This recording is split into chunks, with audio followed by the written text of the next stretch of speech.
परिवर्तन news channel, आपकी पसंद आपकी आवाज। नमस्कार, परिवर्तन न्यूज चैनल में आपका स्वागत है। चैनल में नए अपडेट के लिए लाइक, सब्सक्राइब, कमेंट्स करें। ई अपडेट में आज बकर ईद पर गोहत्या बंद करो मोइंस, चौंकाने वाला सच। ईद पर बकरी बनाम गाय की बलि का अनावरण। मोइंस, भारत में विवाद छिड़ गया। ईद पर गोहत्या बंद करो ईद स्पेशल 2024। देखें कि ईद के दौरान बकरी बनाम गाय की बलि की सदियों पुरानी बहस भारत में सामने आती है, जिससे विवाद और आक्रोश फैल जाता है। ईद के पवित्र अवसर के आसपास की परंपराओं और मान्यताओं का टकराव महत्वपूर्ण सवाल उठाता है और तीव्र भावनाओं को प्रज्वलित करता है। इस विवादास्पद मुद्दे की जटिलताओं और निहितार्थों का पता लगाने के लिए बने रहें। सर्वोदय विचार परिषद की ओर से संवाददाता सम्मेलन पर पश्चिम बंगाल में उच्च न्यायालय के निर्देशों का उल्लंघन का आरोप लगाते हुए गोहत्या पर रोक, असंवैधानिक संहार, गायों की कुर्बानी पर रोक लगाने की मांग करते हुए हाल के वर्षों में ईद के दौरान पशु बलि को लेकर बहस ने भारत में एक विवादास्पद मोड़ ले लिया है। जबकि ईद के दौरान बकरियों का बलिदान एक आम बात है, हिंदू धर्म में पवित्र मानी जाने वाली गायों के वध ने कुछ समूहों में आक्रोश पैदा कर दिया है। धार्मिक मान्यताओं के इस टकराव ने देश के विभिन्न हिस्सों में तनाव और विरोध को जन्म दिया है। कई लोगों का तर्क है कि गायों की हत्या धार्मिक सहिष्णुता और सभी धर्मों के सम्मान के सिद्धांतों के खिलाफ है। दूसरी ओर कुछ लोग अपनी धार्मिक परंपराओं के मूलभूत पहलू के रूप में इस प्रथा का बचाव करते हैं। इस मुद्दे ने न केवल समुदायों को विभाजित किया है, बल्कि दूसरों की मान्यताओं के सम्मान के महत्व पर भी सवाल उठाए हैं। जैसा कि बहस जारी है, सामान्य आधार खोजना और विभिन्न धार्मिक समूहों के बीच आपसी समझ को बढ़ावा देना महत्वपूर्ण है। सर्वोदय विचार परिषद की ओर से राज्य सरकार तुरंत हस्तक्षेप कर अंतर्राज्य में पशु चेकपोस्ट स्थापित करने, असंवैधानिक गतिविधियों में लगे अपराधियों की गिरफ्तारी एवं सभी जब्त प्राणियों, गाय एवं मवेशियों को गौशालाओं को देने की मांग की गई।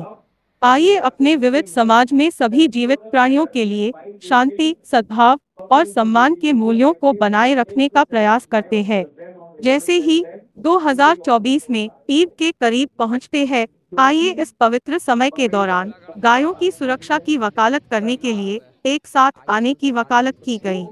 यह याद रखना महत्वपूर्ण है कि गायों का हिंदू संस्कृति में एक विशेष स्थान है और उन्हें पवित्र माना जाता है। ईद समारोह के लिए गायों का वध कई लोगों की मान्यताओं के खिलाफ जाता है, जिससे संकट और नुकसान होता है। सभी मान्यताओं और परंपराओं के प्रति सद्भाव और सम्मान को बढ़ावा देने का प्रयास करना चाहिए। आइए हम एक ऐसे भविष्य की दिशा में काम करें जहां सभी जीवित प्राणियों के साथ करुणा और समझ के साथ व्यवहार किया जाए। साथ में हम एक अंतर बना सकते हैं और एक अधिक समावेशी और दयालु समाज बना सकते हैं। इस विशेष ईद 2024 वीडियो को देखें, जहां इस अवसर पर गोहत्या रोकने के महत्व पर चर्चा करते हैं। बकर ईद के दौरान पवित्र गायों की रक्षा करने की आवश्यकता के बारे में जागरूकता बढ़ाने में हमारे साथ जुड़े। आइए हम सभी जीवित प्राणियों के लिए करुणा और सम्मान को बढ़ावा देने के लिए एक साथ आए। SP मित्तल ने संवाददाता सम्मेलन के प्रमुख वक्ता के रूप में थे। अन्य सभी अतिथियों ने अपने विचार प्रकट किए। प्यार और दया का संदेश फैलाने के लिए इस वीडियो को शेयर करें। इस महत्वपूर्ण चर्चा में शामिल होने के लिए धन्यवाद। ये आपका बॉर्डर है और बॉर्डर के ऊपर में जहाँ से दो चाहिए, हमने कहा कि 4 फुट जाने के ऊपर में कि कहाँ से जानवर आ रहे हैं, क्या क्या कानून का उल्लंघन हो रहा है। BSF क्या उसका दायित्व नहीं है कानूनों का पालन करने का? और क्या गोहत्या कब जाएगी कोई बता। क्योंकि भारत के अंदर में जिजिया कर लगता रहा और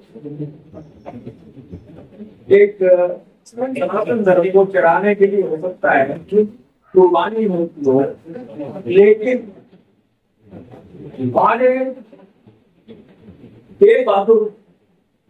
गुरु तेग बहादुर के बच्चों में इनको पानी दी जाएगी, पूरा इतिहास भरा हुआ है। महात्मा गांधी ने, मनोहर मालवीय ने कहा था कि देश की स्वतंत्रता आने के बाद में पहली नोट में हम देश में बोलते का कलंक बंद कर देंगे।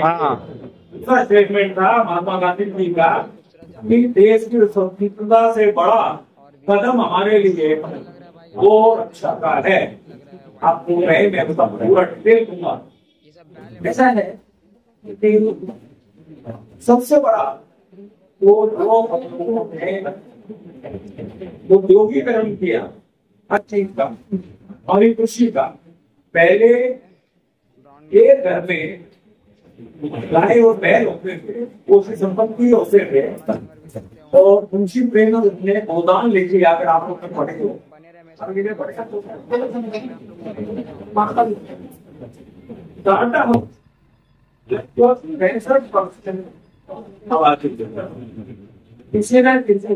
हमारे देश में गाँव का एक्सपोर्ट है।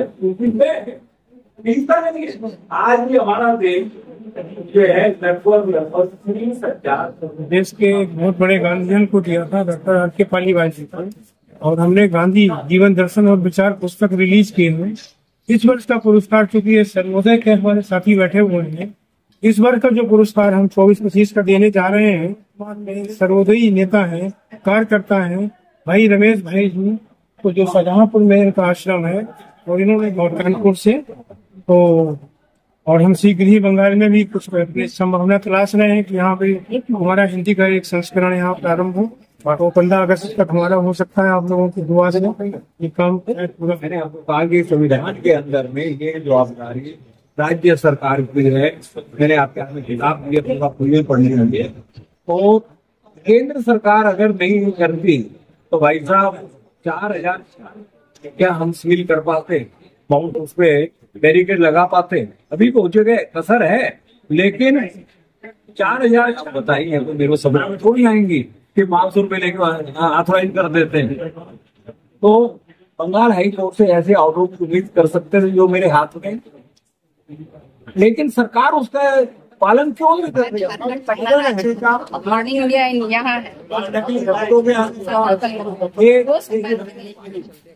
तुष्टिकरण कर लेना कि जो है जो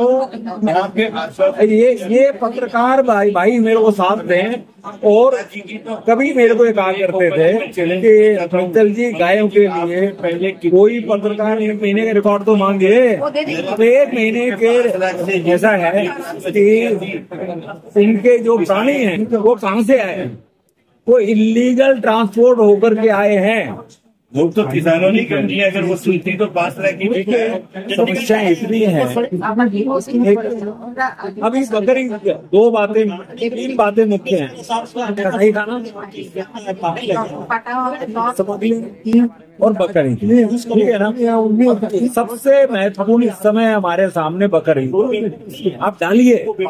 और अगर आपने, मैं कहता हूँ, एक भी कटी, अगर आपके कारण एक गाय भी बची तो क्या उन्हें पुण्य आपको नहीं मिलेगा? इसके पीछे अर्थ समस्या है। 1967 में भारत पाकिस्तान युद्ध के बाद में भारत की स्थिति खराब हो गई थी। तो इंदिरा जी से कहा गया कि अगर भारत की स्थिति को मजबूत करना होता तो तुमको गोमांस निर्यात करना ही पड़ेगा। तब ये गोमांस निर्यात शुरू हुआ था। ये आर्थिक समस्या है। और अब तो अरब राष्ट्रों से दुनिया भर के अवैध धन आ रहा है 2 नंबर का। हम हमारे के लिए जितना चाहिए उतना देंगे। आपका नाम? सुशील सितानी। हिंसा का प्रेमी है, हिंसा का प्रेमी नहीं है।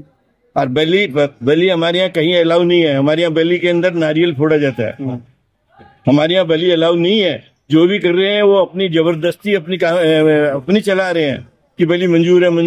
बलि के अंदर डॉक्टर कहता है कि कल से मांस नहीं खाना है, तो वो खाएगा। फिर फिर डॉक्टर क्यों मना करता है कि आपको मांस खाने से आपको ये बीमारी हुई है? ठीक, तो यहाँ प्रदान कर, अगर मांस खाने से बीमारी हुई तो फिर वो चीज खाई क्यों जाती है? कि हमारा पेट दफन करने की जगह है, मरे हुए पशुओं को दफन कर ले खा पी के। नालायक लोग जो हमारा दफन गृह तो नहीं है कि मरे हुए पशुओं को दफन करते जाए हम, लेकिन मूर्ख लोग हैं जो नहीं मानते हैं, नहीं सुनते हैं किसी की। वो करते हैं। अब इनको मुख्य डिमांड है हमारी, गो हत्या पे प्रतिबंध नहीं लगा सकती, ये स्टेट का मैटर है, लेकिन वो बेचने पे तो प्रतिबंध लगा सकती है और टैक्स तो बढ़ा सकती है इसके ऊपर, और जीएसटी तो बढ़ा सकती है। सैंडविच जो बनते हैं इसके पनीर के, और ये क्या नाम एक और बनते हैं, तो उसके अंदर यानी अंडे का वो डाला जा रहा है। इसको भी सरकार को अब इसको कैसे रोके? इसके ऊपर गो सेवा में अपना जीवन लगाया है, जिसको हमारे पूजनीय है, तो गौ रक्षा सर्वोपरि होनी चाहिए, गौ रक्षा ही सर्वोपरि होनी चाहिए। मैं ये केंद्र सरकार से भी निवेदन करता हूँ। आजादी की जो प्रथम लड़ाई थी वो भी गौ रक्षा हेतु ही लड़ी गई थी। मंगल पांडे ने जब बम को जब मुंह से काटा जाता था, उस समय जब पता चला कि इसमें गौ मांस खिला रहे हैं, तब हिंदुओं ने ही नहीं मुसलमानों ने भी उसका विरोध किया था और आजादी की लड़ाई तब से ही प्रारंभ हुई थी। तो गौ रक्षा तो सर्वप्रथम था। किस तरह भूल गई है यहाँ की सरकार, किस तरह भूल गई है राज्य सरकारें, कानून का दुरुपयोग कर रहे हैं ये लोग सब।